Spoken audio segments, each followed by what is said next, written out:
দফায় দফায় বৈঠকেও মৌলিক সংস্কারে একমত হতে পারছে না দলগুলো। দ্বিতীয় ধাপে 15টির মধ্যে ঐক্যে পৌঁছেছে মাত্র 7টিতে।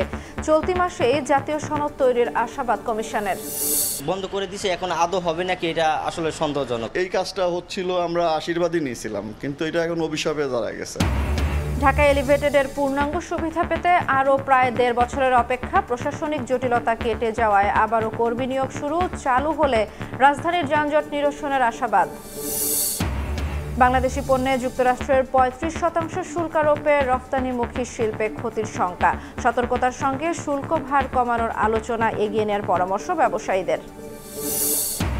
রেকর্ড বৃষ্টিতে ডুবল ফেনী, 3 নদীর বেড়িবাঁধের ভাঙন আরও বৃদ্ধি। 25 গ্রাম প্লাবিত, কোমর পানিতে তলিয়ে রাস্তাঘাট ঘরবাড়ি।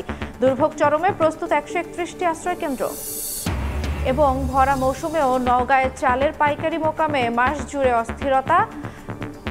বস্তা প্রতি 400 থেকে 450 টাকা বাড়তি দরে বিক্রি। কৃত্রিম সংকট তৈরি করে বিপুল অর্থ হাতিয়ে নেওয়ার অভিযোগ।